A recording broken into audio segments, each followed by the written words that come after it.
Hello, all. I just wanted to go over the three brief activities that you have for this unit. Now, we're really focusing in on the Common Core and children's literature. So that's really the big takeaway.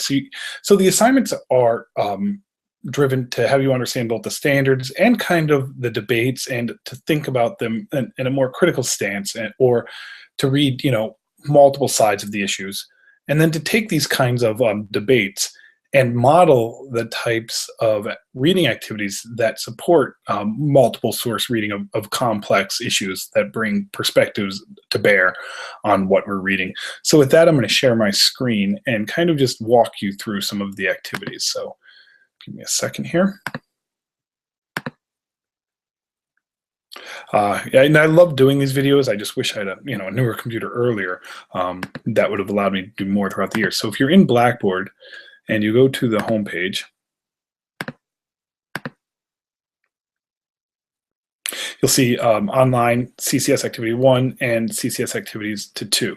And you can just use these as your blog posts for this week. Don't think that you have to do additional activities. So in the first one, you're just tracing a literature stand. Sorry, a literature standard. And I'm asking you to really look at the scope over time. And the way that the Common Core works is it begins with an anchor standard, an endpoint. What does it mean to be college and career ready? So if you click over and go down to the anchor standards, read these and try to look at the ones that have to really focus in on literature. And then pick 3 different grade points. Once you do that, once you present, so you click on these links, and right here it lists the anchor standards. And it does begin with the end. So if you go over to the standards, you can read the anchor standards and choose one that you think would focus on literature. And then you're asked to look at it at 3 different points. So if you go to the standards themselves and click on reading literature, pick 3 different grade points and really trace what are the key levers that change. So if I click on first grade and I look at just the first one, asking retell stories including key details. Well, what does RL 1-2, so reading literature standard, what does that look like in 2nd grade? So I can go down. And now in 2nd grade, the second reading for literature standards recounts stories including fables and folktales. So what are the key differences in what students need to be able to know and be able to do in between those standards? Like, this is different. So I want you to kind of trace those activities. And that's really what you're kind of getting at in terms of what we're looking for in tracing the standards. However, the Common Core state standards don't stop there. There's also 3 major instructional shifts, and you need to find out what those shifts are and think about how those key differences are affected by that instructional shift. So if you were teaching myths and fables in 2nd grade, how would you address some of those instructional shifts? So what do you have to do with that information? Well, let's go back and look at the task.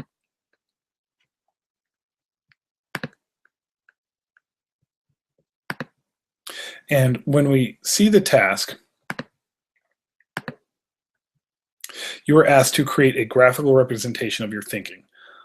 This is just, you can get fancy as you want. You want to make a Prezi, you want to make a movie, you want to make a slide deck, that's fine. But really, you're making a table. So I would put the anchor standard at the top and just go down and make a table. This is what the standard is in 1st grade. This is what the standard is in 6th grade. This is what the standard is in 7th grade. Then under that, kind of describe the shifts that you see between those 3 standards. And somewhere on this table, include how you think that could be taught, addressing one of the 3 instructional shifts. So if you just had, a 9-column table, that would do. You could easily build that and be done with it. If you want to get creative, you're more than welcome to. You can make a fancy pants infographic. I mean, all the infographics are cute tables, but you don't have to do that. A 3x3 table would be absolutely fine. Just give me the anchor standard. Put the anchor standard as your title. Then just give me the standard, the 3 grades. describe kind of what you see in that standard as being what students important that students need to be able to know and do. Then below that, explain how you would address one of the instructional shifts if you were teaching that standard in that grade. So that is kind of, this activity is really designed to beef up just how you know and read the standards. And it is dangerous to do that because some of the most important parts of the Common Core state standards aren't actually listed in the standards themselves, but are listed in the appendices and the introductory topics, the most being that they are interconnected, and most importantly, they're connected to a curriculum rich in content knowledge. And we have to think of literature and the texts that we feel aren't just complex, but are worthy to read because they capture the essence of the human experience. How are those used in our classroom? So just really don't overthink it, and you're just going through and looking at the standard at 3 different grade levels. All you need to know is that they work, all 3 of those work towards a common anchor standard. So if we are looking at that standard, we were looking at the second one. If we go back to our anchor standard there,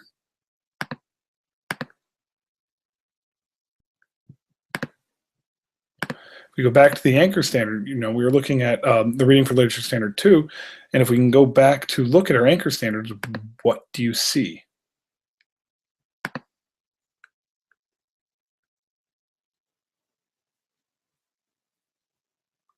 This idea that determining central ideas or themes of text and analyzing their development, summarizing key supporting details and ideas.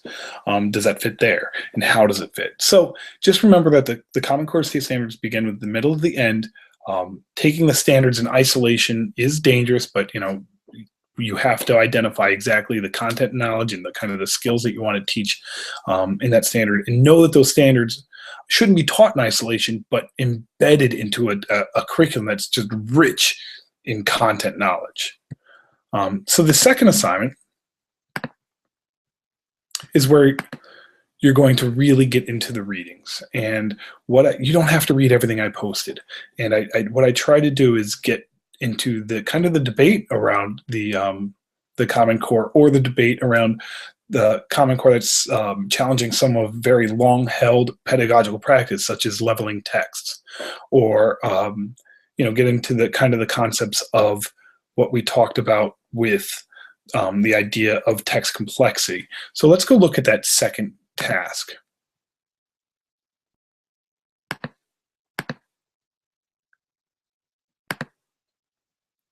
So if we look at the second task,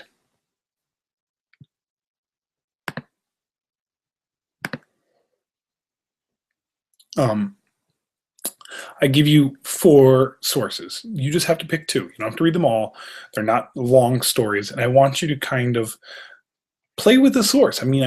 Do something on your blog about the reading, besides just going, oh, in this piece, Jackson DeForge said this, and summarizing the piece and say, I think this. I want you to kind of really have fun and play with the ideas. Maybe you do take a stand. Maybe you want to agree very strongly with one of the 4 authors, or maybe you want to compare the points that 2 authors take. So you really want to just write and find a knowledge nugget to explore. They could do that. You could just pick on a specific quote, and maybe just there's some quote that just spoke to you, and you want to play with that. But what I ask you to do is make a direct and explicit connection to teaching, to explaining these texts through the lens of literature. So if you're, talking about Shanahan's, aversion to leveling text, do that in terms of children's literature. What does it mean to level text when we're talking about learning with and learning about children's literature?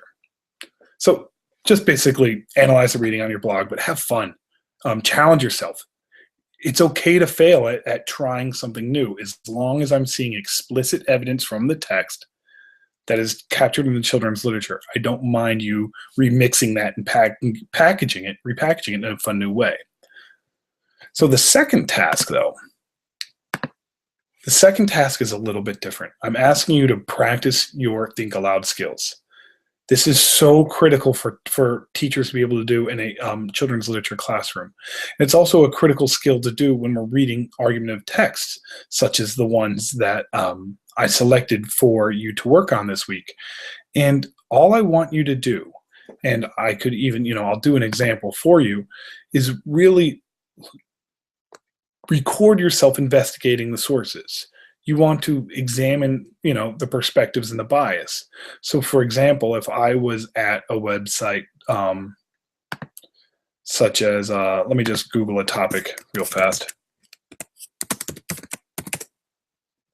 I mean, climate, folks.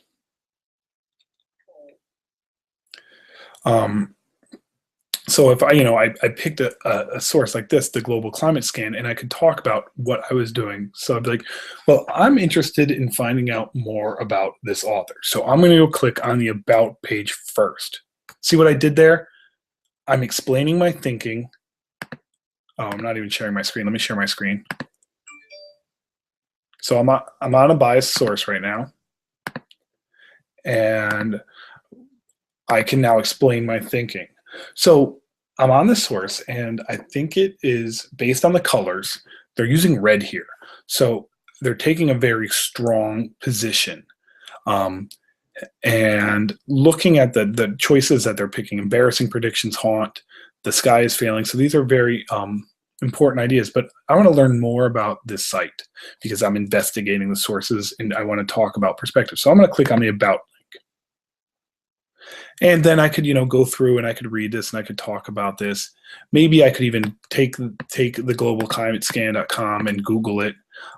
Maybe I could click, I want you to think about your sources critically, but I want you to record it while you're doing it. That's really what the source is doing. I'm using Hangouts just in Google+, but I gave you a couple of easy ways where you can record video while you talk. And that is what I listed here, that you can use the Snagit for Chrome, or you could just use QuickTime on your Mac, or on your iPad, you could use Explain Everything. If you have an iPad, you need to own Explain Everything. It's $2.99, but it's a must. Screencast-O-Matic might have a free version that you can look at. So just what I want you to do is explain what you're thinking about the source. What is that author's perspective on the Common Core? What is the institutional's perspective on the Common Core? What do you think about their evidence? And explain, well, I'm going to go click here. The goal is for you to really model what you're going to have to do with students to get them ready to read complex, multiple sources around controversial topics in the classroom.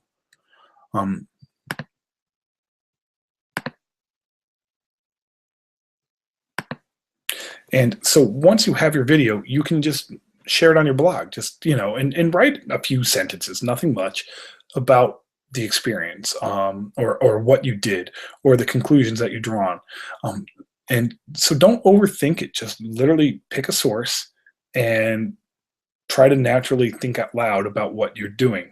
Thinking out loud is something that every literacy teacher needs to be skilled at doing.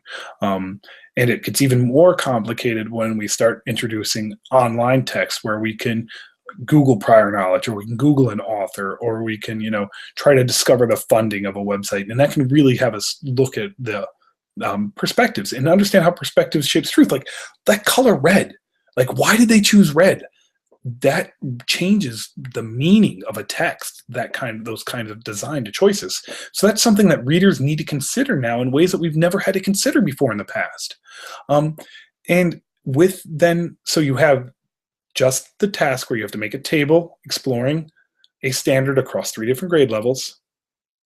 You have to do some kind of blog post where you do something with the reading. I wanted to just say, just do something with the readings, just something through the lens of children's literature. And that could be, taking a very strong position on the Common Core, either for or against. That could be taking a very strong position on what the author said. It could be comparing the authors. Like I said, you could just grab quotes and describe those quotes, or, maybe even make memes out of the quotes. And I don't care. Just do something with the text. I want to see your creativity and how you remix the ideas of others, because that's really what it means to write and analyze text. We're taking the ideas of others and redesigning them and making them our own. So just play and have fun. And if you want, just analyze the blog, give me a summary that defines key details, and then finish off by describing what you mean. It's safe to do that, and a lot of like playing safe, and that's okay. Because granted, you're only being, I'm only looking for evidence that you use the text and you describe it through a lens of children's literature. But I really want you to play. And with the video Think Aloud, just open it up, try one of the tools, and if you need any technical support, just find me on Hangouts or send me an email. And once the kids get down at night, I can hop on and make you a quick video, or we can meet and just chat over Hangouts, and I can help you out. All right. If you have any questions, I'll hear from you soon. Bye all.